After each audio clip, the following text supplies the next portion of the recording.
After a little week hiatus here, we'd like to apologize for missing last week. The whole hiatus. The whole hiatus.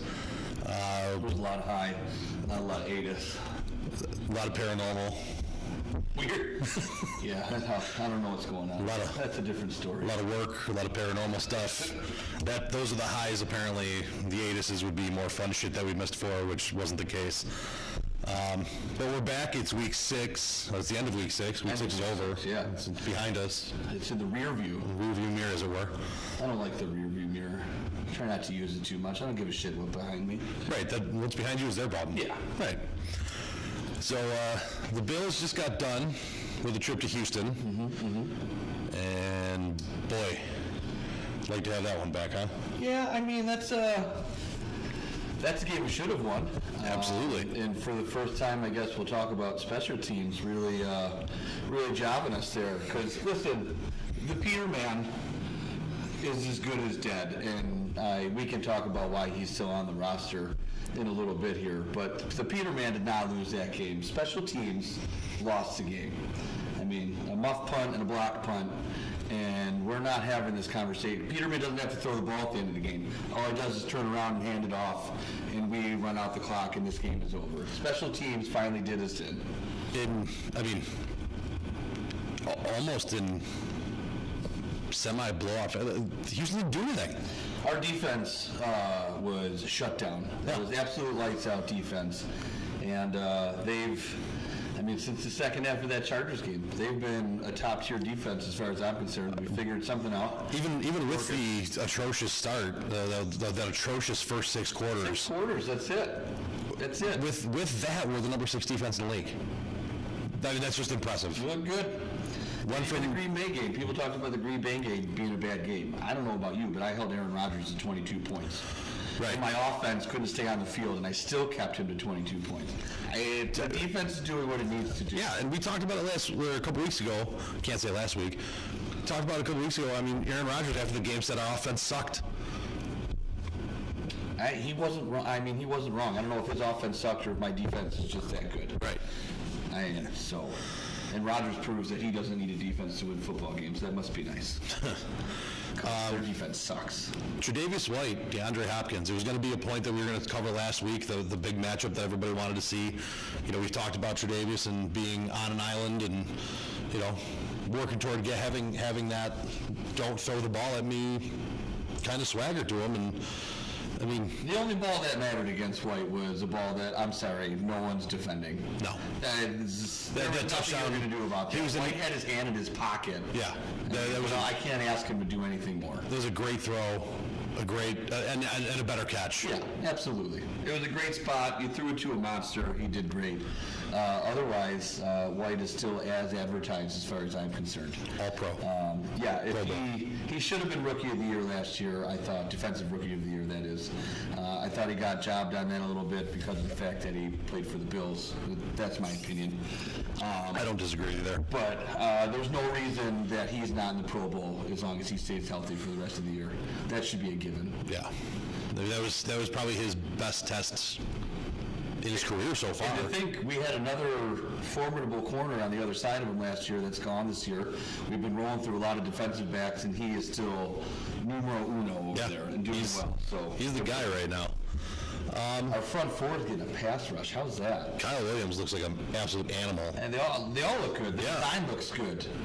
I saw, exotic looks in the first half against Houston, blitzes I had never seen, stunts on the front. I don't know if maybe our defense was younger this year and it took a minute to get everything installed for them, so now they're just playing and not thinking. But it looks like a different defense every week. Every week looks a little more diverse in terms of how we're attacking teams. Right. Well, I'm excited about that. I am too, and I think it tells a lot. And my next bullet point up here on the Magic, there's the Madden board. This is the Jaws screen. Naysayers, people who every week we see it. I mean, this is a game we should have won. If it wasn't for, again, like you said, block punt, muff punt, and a pick six, they don't win this game. So, and still fire McDermott, trade Shady, fire Bean. straight overhaul. We these- suck. These things are outrageous. I mean, it's what. I guess people are going to make the argument of why Peterman's still on the roster. There, in turn, that's why I can make the argument of firing Beat. You can't. It's not a cupboard. You just don't go to the shelf and pluck people out of it. There's only so many quarterbacks that exist in this world. All of them cost money, so there's only one way to get them on the team in the first place. McCarron, as now it's come out that I've heard, that he had no interest in being a mentor or any type of backup to Josh Allen, which was the majority of the reason that we shipped him out of here, because he wasn't good enough to start. Right. And didn't want to sit, you know what I mean? That Yeah. was just going to be a problem. Because what I heard earlier was that we were trying to sign Anderson before McCarron, and nobody knew about it, Huh. which makes a lot of sense to me. Yeah, absolutely. So I can't fault them for being stuck with Peterman per se. I can have gripes about maybe, you know, the starts that we made, but that is not. I'm not firing my coaching staff and my GM for that. It's at some point there's only so many moves you can make as a GM to put players on the field, and I can't fault. Not faulting McDermott for doing what he's. I mean, we're in games. We weren't supposed to be in games, and I understand we're losing games, but I'm not firing anybody. This has got to. This team could very easily be 4-2. Yeah, and people said that about Cleveland last year. How many 3-point games they lost? Yeah.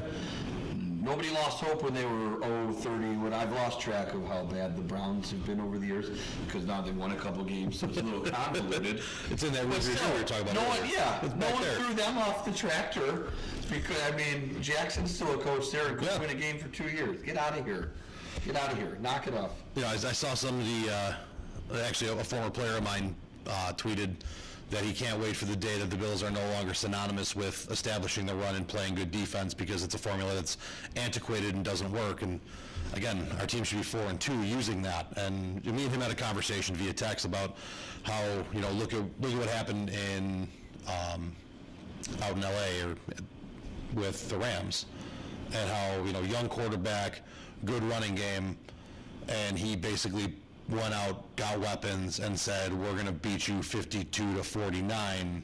Yeah, you can if you have the weapons. Right, and his whole point was that we should have, instead of focusing on defense and building a defense, we should have went out and got weapons for Allen and said, to hell with the other side of the ball.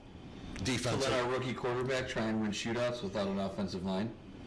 Yeah, no thanks. And that was one of his big arguments was, you know, we had holes in the offensive line we didn't address. And I'm sorry, by the time the incognito debacle went down, they already had a draft plan.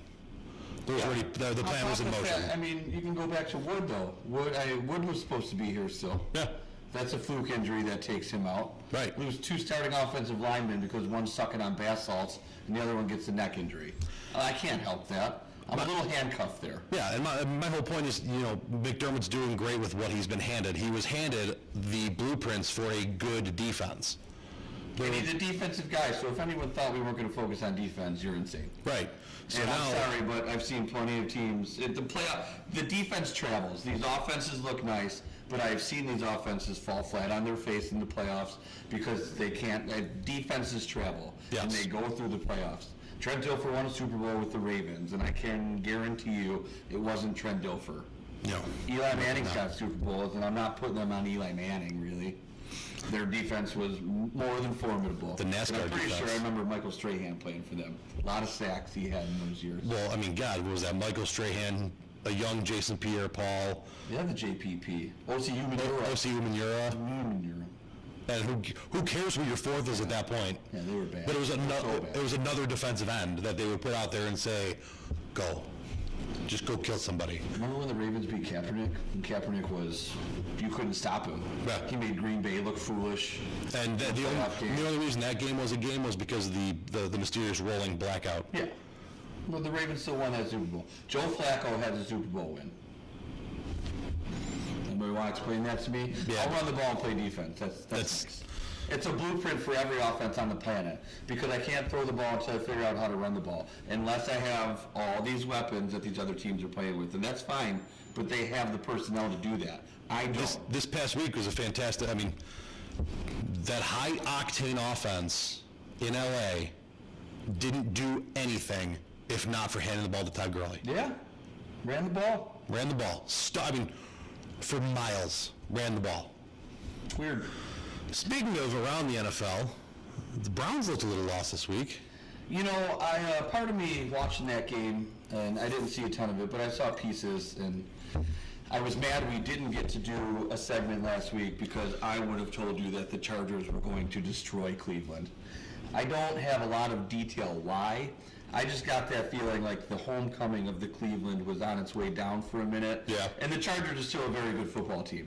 So it's just, that one I kind of saw the writing on the wall. I'm not surprised. I'm not counting the Browns out. I think they're going to be okay. But there's a team who throws the ball way too much, can't run the ball, and can't stay on the field.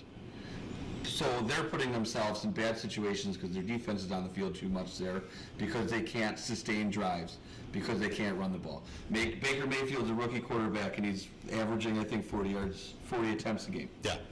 I'm sorry, that's a bad formula. He's a good quarterback, but he's a rookie quarterback throwing the ball 40 times a game. Right. I'm mixing a recipe for losses. Yeah. So- And, I mean, at the end of the day, we saw in the preseason, you have at least 2, if not 3 guys there that can run the football. It's just, it looks like they're choosing not to. They're, short gain, oh, we can't run anymore, pass, Well, I'm sure they're a little enamored with what they have too, and Yeah. it might be, shading their play calling, you know what I mean? But I won a game where Allen threw the ball for 89 yards, so it's possible. It sure It's is. possible I can control the game by running the football And playing defense. keeping my rookie quarterback as sheltered as possible. Uh-huh. So there's a way to do it. Very clear. Next one here. Who are the Jaguars? Because they just got absolutely thumped by the Cowboys. I feel like Dennis Green, like they are who we thought they were, in a weird way, because I feel like we've overhyped the Jaguars. I think last year, and I was having this conversation while watching the Bills game, and I was looking at the standings, and I went, the Bills, I'm being told, are the worst team in the NFL still, even though I found a way to win games, and I'm in all the games. I've only been blown out of one of them, really. Right. I'm the worst team ever. The Jaguars are one game better than I am, and they're Super Bowl contenders. Where is the difference in the conversation? Because what, Blake Bortles had 2 good games? Otherwise, I've seen Blake Bortles be Blake Bortles, which means the Jaguars are still atrocious with a good defense, and they're supposed to stay in games with a good defense, and Bortles is supposed to do just enough not to lose. And last year, everyone was okay with that. Yeah. But the Bills aren't allowed to do that? No. The Jaguars are not a good offensive football team. They're a good defensive football team. You got a But couple good running backs. If I can't keep some sort of offensive sustainability, my defense is going to start to get tired and get beat. Blake Bortles will be the depth of that team. Jalen Ramsey is eating his crow, which is my favorite right now. There's a picture out there. I'm going to try to superimpose that out over this segment for a minute of Jalen Ramsey sitting there looking like he's about to cry. Yeah, somebody should put like the a child who wants. Jordan cry face over it. It's better. It's actually better. He's sitting there. I'm so happy that happened. And the wording actually says, when you tell the whole world how much they suck, and then the world runs your ass over with the Cowboys. That's great. That's great. And the Cowboys are still bad, just so we're clear. The Cowboys are still bad. This is a testament not to how good the Cowboys are, but to how bad the Jaguars are. There it is. Cowboys look better, and if they, and there's another secret, run the football and keep the ball out of Dak Prescott's hands. Weird. I have a lot of themes today while we're doing it. But if you hand the ball to Zeke and he can control a football game for you, and I can start to use a play-action game, which helps my younger quarterback, I can do things. I can make things happen. So The defense looks better. Their linebacking core is young and fast. Was it 54, Smith? Yeah. He looks good. He looks good. If Lee can not be made of paper mache and stay in the field, that defense is actually fairly solid. right. Which was going to keep them in games. They have a recipe. Defense, run the ball. Okay. Weird. Speaking of staying in games, the Raiders aren't. God. How long does Chucky have?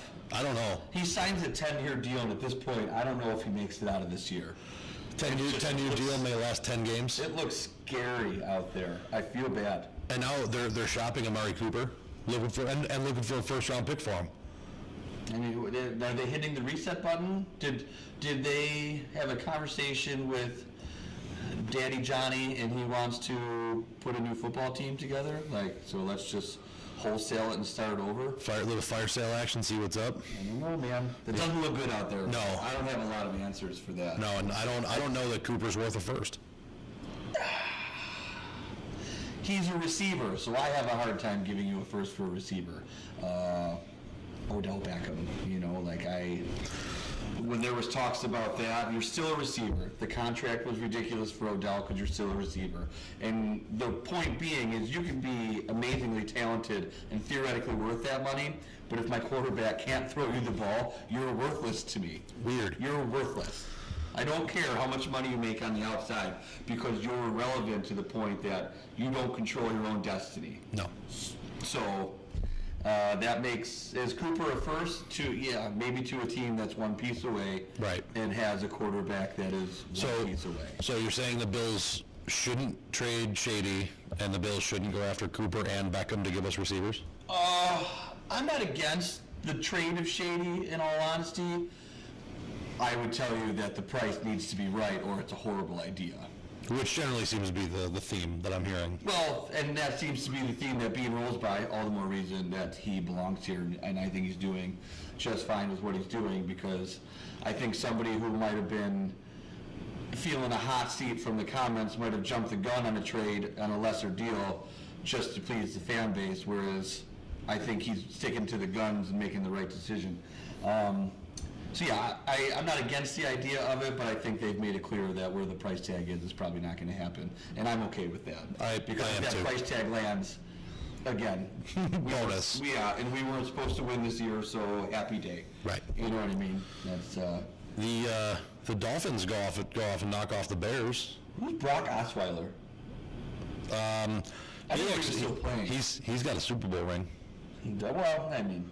Granted, he didn't play in the Super Bowl, but he did get 8 wins that year with that team. That's true. In the shadow of Peyton Manning's. That's true. They ran the football so he could win games because he was good enough to win games. And played really good defense. That's weird. Common themes. It's a weird day how it's shaking out. Yeah, I mean, for the record, completely unplanned. The comment about my conversation with my former player was not something he knew about. No. So this is just there was all not a lot natural. of preface to this segment today. We are shooting not a lot of pregame. Shooting from the hip. Pew pew. I don't know who the Dolphins are either. It's a relative question, just like the Jaguars. Who are the Dolphins? I don't know. They're going to be on our buy and sell next week, because next week's week 8, which is buy and sell week. Halfway points. I don't know. Well, I just told you, so I got time to plan. Right on. I'll try to write that segment soon, early for you. Buy and sell. That's great. Well, I love Around the Horn. Right. That's a great show. Probably because Stephen A. Smith isn't on it yelling at people for no reason. I wanna go on a Stephen A. Smith-esque rant. You want to know the worst? You know what? I'm going to. It's right there. Great. The worst part is ESPN's got First Take. Not for what's before First Take. Get Up. Yeah. He was on that too. I had to watch 4 hours. Oh my God. By had to, I mean I did not. I could continue to change the channel and then go back and just see what he was yelling at this time. More for comedic relief. I could just, how Max Kellerman just dives into it. I gotta stop. Stephen A. Smith, you suck. Yeah, you suck. You're officially on the suck list. I'm gonna start a suck list. It's on our credits. Good, it's on the credits. Good, it's long. I don't watch our shows because it makes me nervous. I get eerie about it. So, not knowing who the Dolphins are, we'll get into the Bears in our next segment. The Rams survived the Broncos. Twice this year. The Broncos have taken a good team, with the Chiefs first, and now the Rams. And wasn't the score identical? Wasn't it 23-20 both times? I think so. The Broncos are a good team. Their defense, it depends on which defense shows up. It's a little bit of which defense shows up and a little bit of which Case Keenum do we get. But I think also because of the fact that you're a new quarterback in a new place, they're still coming into their own as an offense a bit.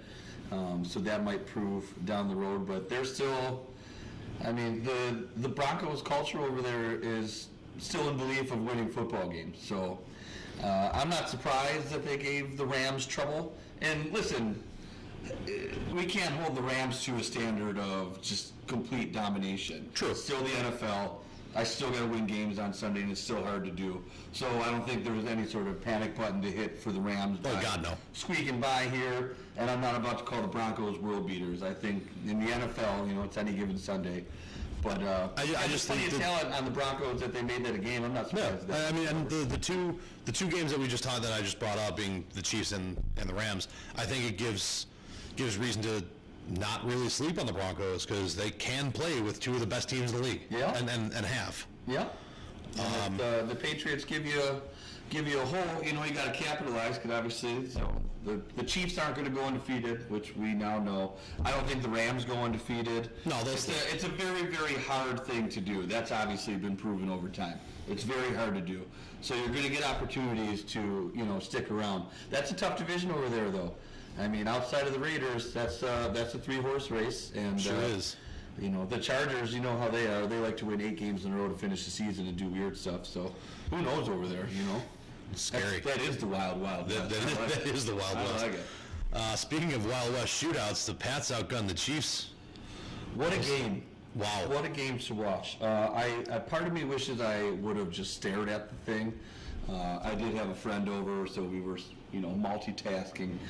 But if you picked your eyes off the screen, you missed a score somewhere or something. That was special.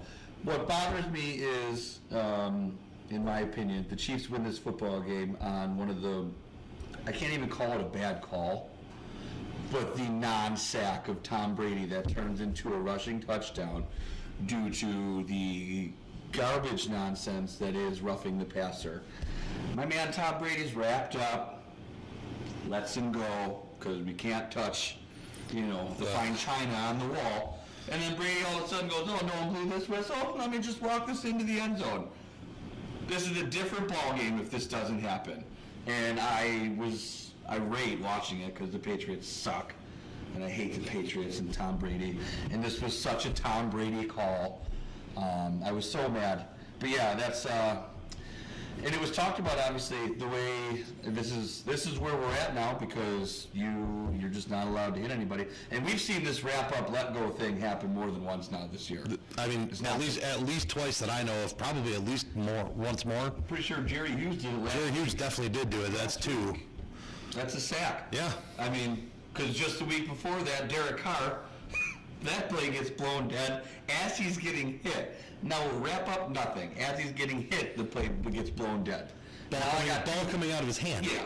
Now I have 2 instances with arms around a guy, no forward progress being made, no attempt to really go anywhere. No attempt to throw. The quarterback clearly knows he's dead, and he's just giving himself up, and nothing happens. The refs have to be better at that point of understanding the play that, one, this guy's trying to not get fined, this guy's trying to not die and knows the play's over.